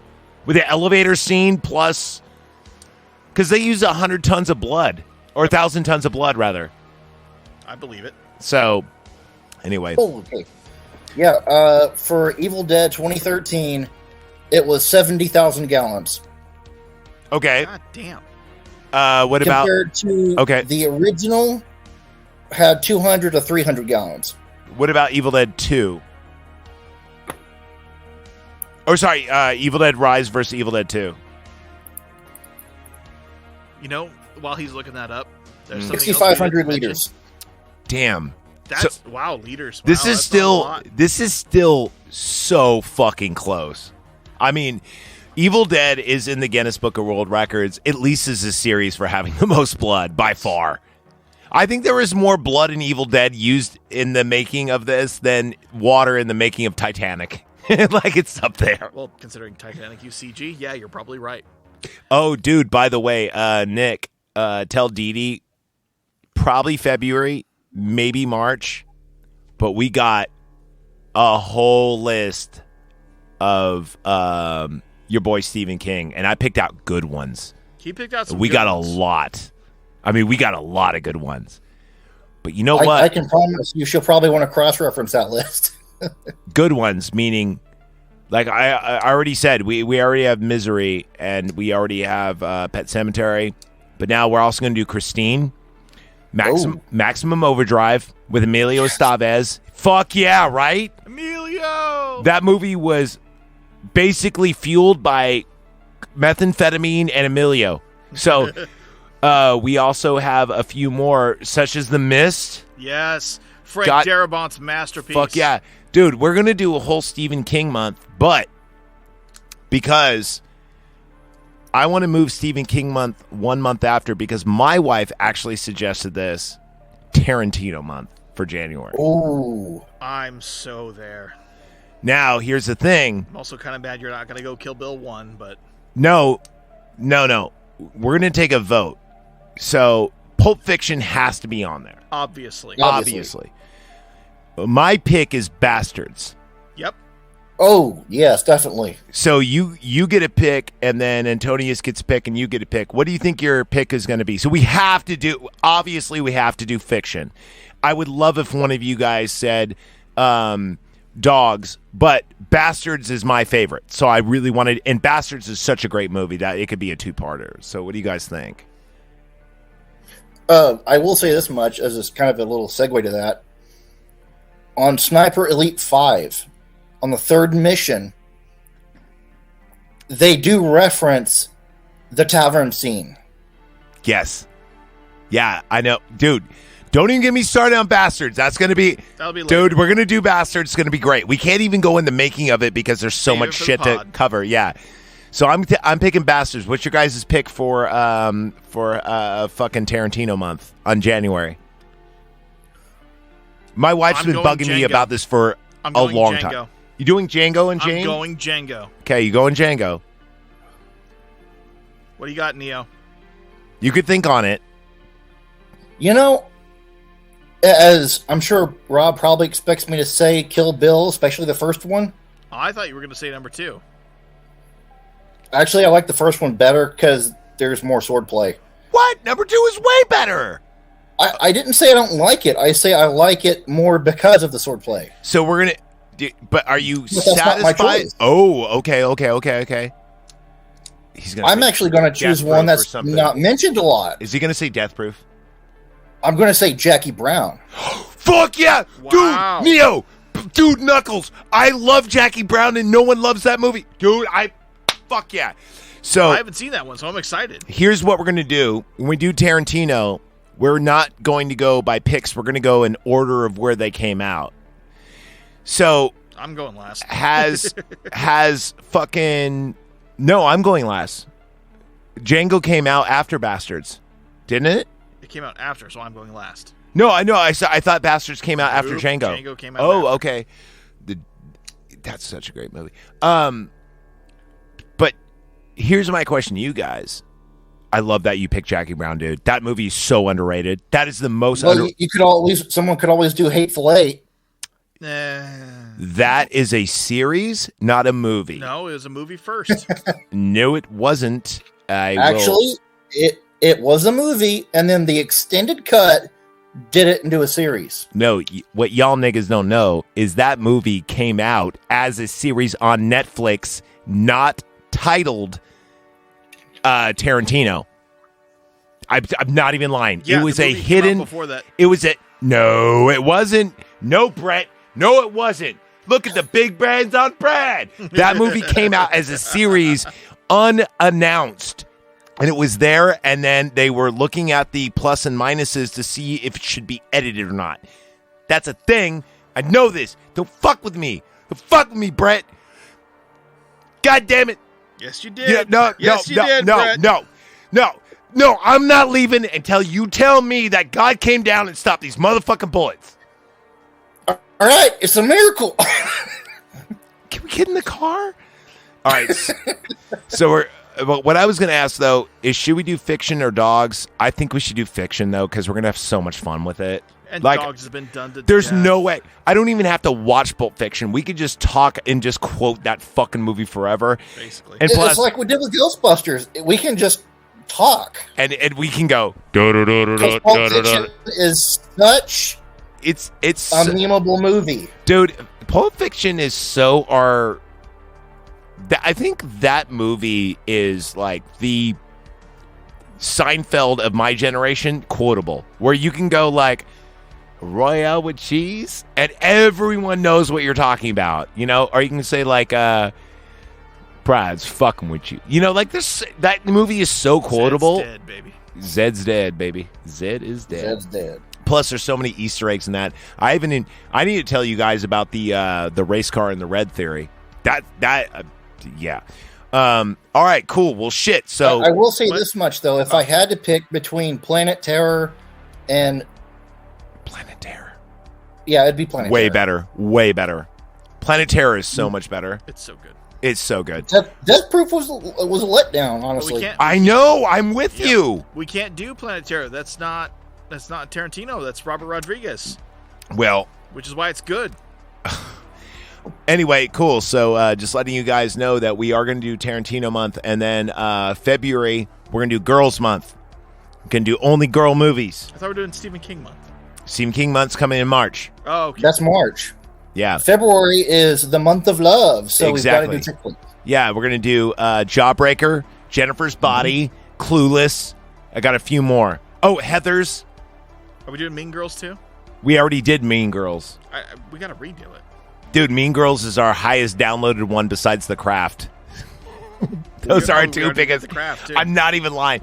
Dude, but our Craft episodes, we'll figure it out. Right. There's other movies out there. Oh, Species.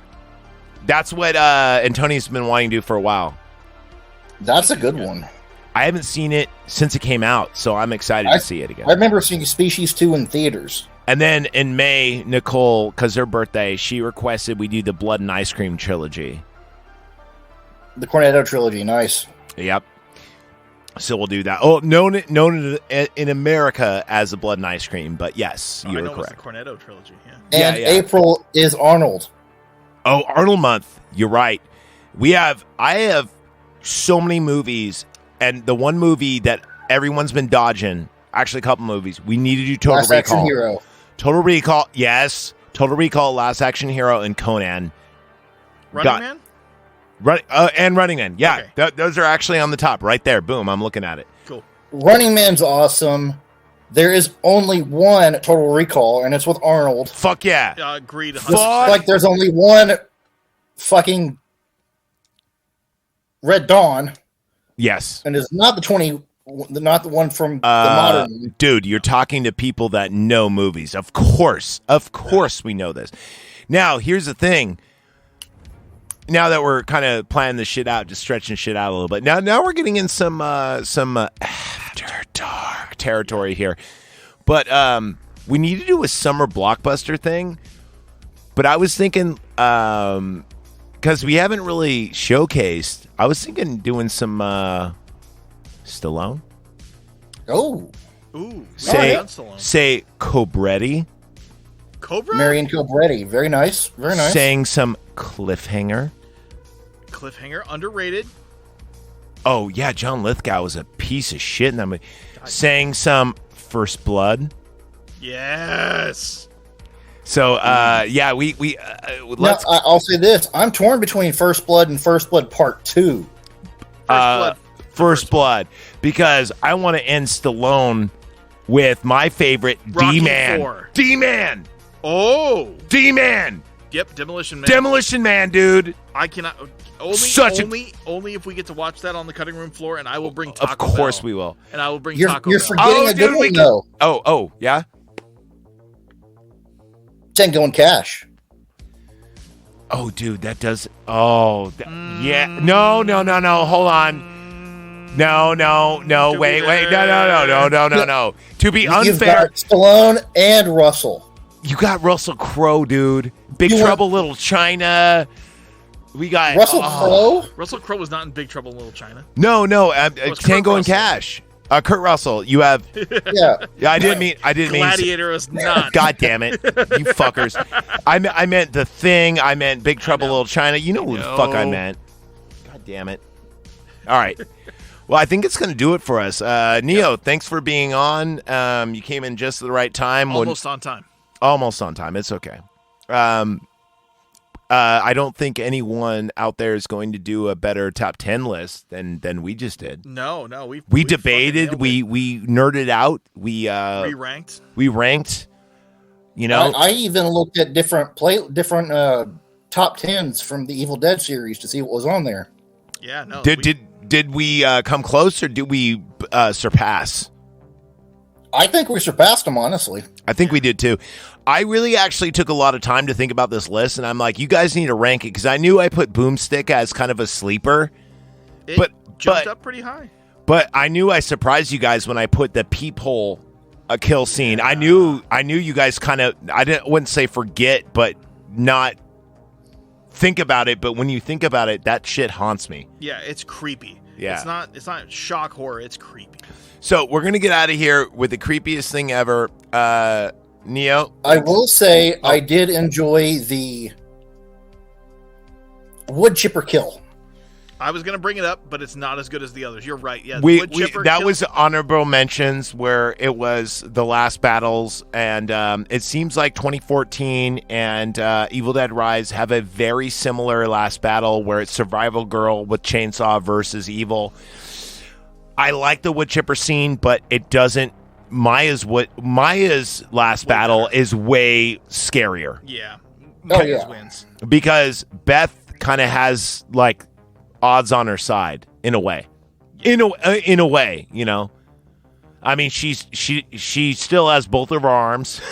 She's not fighting in blood range. She's not fighting in blood range. She doesn't have a Jeep on her arm, and she has to pull it off, which is one of the most brutal parts of every movie. I'm going to show him the end of Berserk. By the way, dude, Neo, we have some dark fucking movies coming up for you that you have Dude, like, I'm talking Dead Girl, which you've never seen.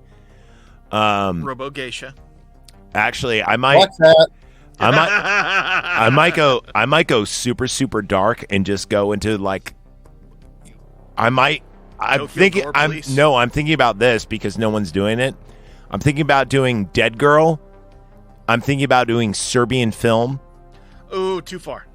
Hit the too far bell for me. I'm tapping out on that one. You can't do Serbian Film? I can't do Serbian Nick, have you ever seen Serbian Film? Judging from his reaction, it's probably best I don't. It's We'll save it for next time. It is the darkest movie I've ever seen in my life. Dead Girl is a close number 2. Dead Girl and Serbian Film make Human Centipede look like a Disney movie. Yeah. Yeah. Yep. Dead Girl, we're definitely doing because it's one of my favorite zombie movies. And one of my favorite Rob Zombie songs. No, that's Living Dead Girl. That's actually a good song. It's a great song. All right, so we're going to get out of here, guys. Thank you so much for being on the show. I'm glad we rectified our shitty episode with a good episode. Yeah, no, this was a fucking fantastic. It was way better, than the yeah, other. yeah. We are not releasing the other one. No, we're not. No, it might be a forgotten episode that's behind a paywall a long year time from from now, yeah. Maybe. Oh, I would like to add that here probably in the next month or two, Casey is going to become a Patreon. Get him in here. Casey? I don't know Casey, do I? I don't know, Casey. Yeah, you do. Chop. Xbox. Oh, Jesus Christ. Holy shit. Okay, you ever had this happen before? He just recommended a friend of mine that he used to play online with. Yes. Fucking Xbox 360. Dude. I have not heard of this man in I fucking swear to 20 God, years. I know two people that I've been playing since PS3 and 360 that I still keep in touch with. I've never met them in real life, and I know their wife's name, their dog's name, and everything else because I've been playing with it. Dude, one Wait, of what's the gamer tag, Nick? One of the people I've been playing with, I've known since they were underage on Borderlands 2, and now they're married with kids. Jesus Christ. And what I mean by underage, not like gross. I mean they were like 17, and I was like 26 or some shit. What's the gamer tag again? Chop 2008. Yep, okay. Oh, how do we? So you're a Xbox kid, right? I'm Neo? an everything kid. Okay, so you're gonna ask him? Neo, ask him? dude, ask him? I just got back on GTA 5 because of Jeff the Tech. I'm back in. I'm Zach Evergreen, and I've just made on GTA 5. I'm a Cinnabon guy, right? I made top dollar from The Crow. That's my main character, and he owns a goth nightclub, and my other character is based off of the janitor from Willy's Wonderland. He looks just like Nick Cage. I picked out his album and everything, and he just walks around and he's got his Mustang. So if you want to play with me on that, or you want to play Diablo 2, I'm at my Xbox is very neglected. Speaking of kid, though, it's the mid 90s. Super Nintendo, oh shit, and Sega reign supreme. Yes. Which one did you have? Holy shit! Real quick, thank you for the lead up, dude. Nick, we are going to do a whole series, a whole Power Glove series. It's not going to be done in 1 hour. It's going to be done next Tuesday. We were saying Tuesday, right? Yep. Next Tuesday, we are going to balls deep into the console wars, meaning 16-bit console wars. Were you a Genesis or were you a Super Nintendo kid? I had the Super NES. So did I. Okay, he's out then. But no, he's not out because and the Game Genie. Of course, the Game Genie. Who didn't have a fucking cheater? No, Game Genie was when you already mastered a game and you just wanted to fuck with it and see like what you could do with the game. You couldn't beat it and you were dog shit at it. Well, the Game Genie on Super Nintendo didn't really work as well as it did on the regular Nintendo. But anyway, we're going to talk about the NES wars versus Genesis war of the 16-bit war, as they call it. We're going to go deep in, and it's not going to be a one-time thing. We're going to play commercials. We're going to talk about the games we liked. We're going to talk about, because I was across. I didn't have the Genesis. Jonathan Fallon did from Hoodcast AF. And we would hang out and hook up both up to the TV and just play arcade and shit, and switch off back and forth. So, dude, I'm the exact opposite. I had the Genesis as a kid, and my buddy Crispy, he had the Super Nintendo. So I think this is going to be probably a 3-part series on the wars. So this is going to be for the foreseeable future. Our Tuesdays are probably going to be Power Glove. We need to get some more Power Glove out there. Not to say that we're going to falter on some knife parties, but we need more Power Glove out there, dude. Yeah, we need to get we need to retro nerd some shit. Fuck yeah. Yeah, so cool. All right, guys. I think we did it. We're out of here. We're out of here. Final thoughts, words, anybody? I think I have some tapes to return. Be kind, rewind. Nick? Do not read old porn, mysterious books. Oh, okay. Oh, yeah. If you find something in there, it's probably your mom's dream diary, and you don't want to read that shit. Or it might be the Necronomicon, and you might cause shit. All right. Klaatu Verata, Nick Fromaniac. Nick, we're out of here. Thank you very much, brother.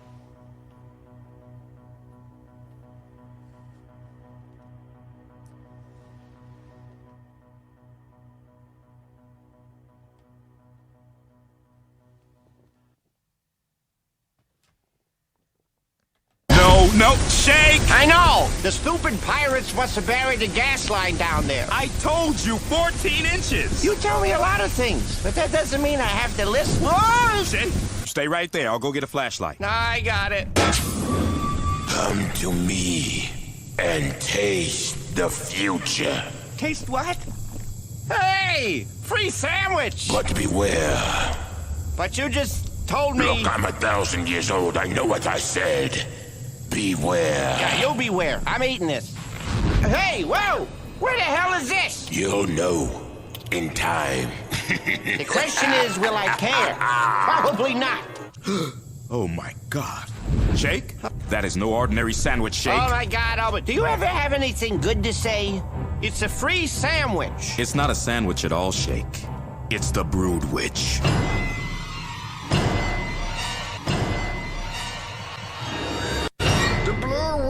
No, the Brood Witch, Meatwad. Brood Witch. Wait, say what? Brood Witch. The Blair Witch is here? No, Meatwad, the Brood Witch. I'll tell you what it is, friends. It's shut up and let me eat it. It's a sandwich. 2 pieces of bread and some meat. Just a little flavor, just a little taste in my mouth. What's going on? Shake, get rid of the damn sandwich. If you keep it here, you're gonna eat it and then you're gonna die. No, I won't. I'm not gonna eat the whole thing. See? Oh, God! Okay, look, this is irritating. It's the Brood Witch, Shake. You're chosen. I haven't paid taxes in 6 years. I'm not getting busted by a sandwich. Then you must find another with an appetite for insanity. Hey, you dumb? Eat this. I heard what that boy said. I ain't eating jack. You're gonna let this guy scare you? Go on. Wolf it down, dog. Well, I don't know. I mean, is the mayonnaise fat-free? You're a dog. Because, you know, it's not the calories that get you, man. It's the saturated fat. Wolf it, you mutt. Meatwad, no! Hey, did you hear what I called him? You can't do jack about it. Hey, how'd you like Mr. Sticks? He was a real treat, wasn't he? Yeah, Jerry said you guys had a little run-in, but he's a decent guy. I mean, once you get to know him. Bull crap! I know that guy was all over you with his axe. No, that don't sound like Jerry. Now, the Jerry I know took me to Merry Christmas. Which is a strip club. Merry Triple Xmas. You see what I'm saying? Give me that sandwich! Wow, so you saying it was fun? Hell no, that son bitch had an axe. I don't understand how there's such a lack of appreciation for that backlight coming through the glass of the jars that the brains are in, and it just looks cool. You've seen that. Why move it? That's the point of putting it next to the window. And Right. I'm sure you've Because explained that yeah. to Kathy, but she no, and obviously also doesn't move get the it. bed, but there's no, I can't even argue with it. Fucking ridiculous. So if I want to move the bed, hey, isn't it that guy? What's with the toilet seat, right? Oh, what the? Jerry, no, we're cool. It's cool, man. We're Shake, cool, shake, Jerry. shake, shake! Victory is mine. Well, what about the sun-dried tomatoes? Ugh. Yeah, I picked them off because they're disgusting. The Brood Witch cannot be taken apart or disassembled. Obviously it can, because that's what I did. Well, you better put them right back. Put them back where? I ate the sandwich. It's gone. Congratulations! You passed the test. You've fended out the last temptation of the Brood Witch. Really? Hey, what do I win? Hell no, I'm not marrying this bag of bones. Seriously? Yes, seriously.